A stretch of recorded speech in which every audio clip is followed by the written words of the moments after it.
Scuba diving के साथ जान का खतरा हमेशा बना रहता है और कभी कभी दुर्घटनाएं भी हो जाती हैं। इमेजिन कीजिए कि आप स्कूबा डाइविंग कर रहे हो और अचानक से अंडरग्राउंड ऑयल पाइप में खींच लिया जाए। इससे पहले कि आप रिएक्ट भी कर सको, यहाँ चारों तरफ सिर्फ अंधेरा ही अंधेरा। ऐसा ही कुछ दर्दनाक हादसा हुआ था 5 डाइवर्स के साथ आर्या डाइविंग ट्रेजेडी में, और आज हम यही दिल दहला देने वाली कहानी को और करीब से जानेंगे कि आखिर उस दिन हुआ क्या था। ये घटना घटी है ट्रिनिडाड एंड टोबैगो के आइलैंड के पास 25 फरवरी सन 2022 में। 5 डाइवर्स क्रिस्टोफर, फैजल, ऋषि, यूसुफ और काजिम आर्या फ्यूल कंपनी के लिए काम करते थे और उस दिन उनका टास्क था कि ऑयल पाइपलाइन का यू शेप्ड सेक्शन को मेंटेनेंस करने का। इस काम के लिए उन्होंने 8 फीट लंबा हैबिटेट वेल क्यूबिकल स्ट्रक्चर का इस्तेमाल किया, जो कि एक सेफ अप्रोच था क्योंकि ये पानी के ऊपर तैरता है। लेकिन वो दिन आम दिनों के जैसा नहीं था। हैबिटेट बेल के अंदर 5 डाइवर्स आने के बाद पाइपलाइन का वाल्व ओपन किए जिससे एयर प्लग को निकाल सके। एयर प्लग पाइप के अंदर का हाइड्रोकार्बन्स को बाहर निकलने से रोक के रखता था, लेकिन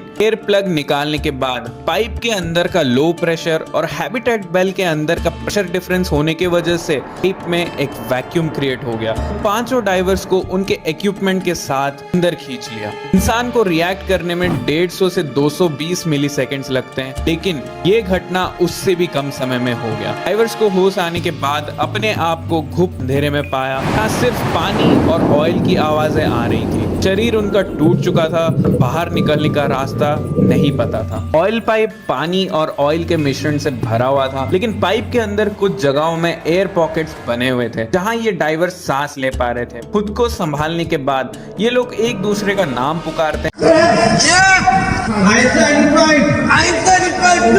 और इन्हें पता चलता है कि ऑलमोस्ट सभी इंजर्ड हैं लेकिन जिंदा हैं। अब इनके पास सिर्फ एक ही रास्ता था, वापस जहां से आए वहीं लौट जाने का। पाइपलाइन का 2 आउटलेट थे, एक बर्थ 5, दूसरा बर्थ 6। डाइवर्स बर्थ 6 में काम कर रहे थे, मतलब वहां एग्जिट का रास्ता था। बर्थ 5 में अगर पहुंचते तो मौत निश्चित थी, लेकिन इन्हें पता नहीं था कि वो अंधेरे में पाइप में आगे जाए या पीछे बर्थ 6 तक पहुंचने के लिए। इन सब के बाद डाइवर्स ने मन बना लिया था कि पाइप में आगे बढ़ना है बर्थ 6 की ओर। पाइप में आगे बढ़ते वक्त काफी ऊबड़ खाबड़ रास्तों से गुजर के एक ऐसे सेक्शन में पहुंचे जहां सिर्फ तेल की मोटी परत थी और आगे पाइप पूरी तरीके से पानी से भरा हुआ था और कोई भी एयर पॉकेट्स मौजूद नहीं थे। यहाँ पे 5 में से 3 डाइवर्स काफी ज्यादा जख्मी होने के कारण पीछे रुकने का एक खौफनाक फैसला किया ताकि सामने वाले दोनों डाइवर्स ऊपर जाकर मदद ला सके। अगले 2 घंटे तक आगे बढ़ने के बाद दूसरा डाइवर का भी इंजरी काफी ज्यादा सीवियर होने की वजह से उन्होंने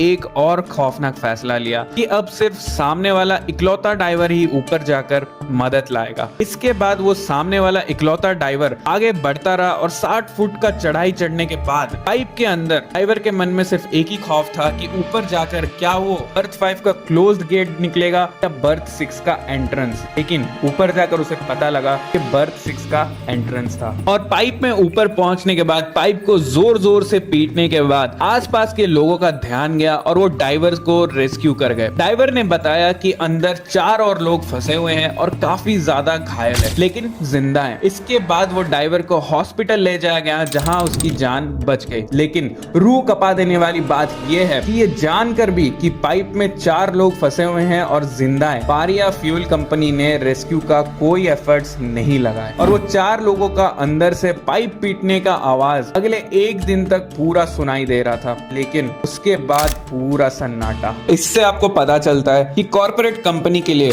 उसके एम्प्लॉयज का जिंदगी उतना ही मायने रखती है जितना कि हमें बाहर घूमते हुए कोई आवारा कुत्ते की। कंपनी के ऊपर काफी ज्यादा केसेस और कंट्रोवर्सी जरूर हुए, लेकिन जो जिंदगी चला गया वो वापस लौट के कभी नहीं आ सकता।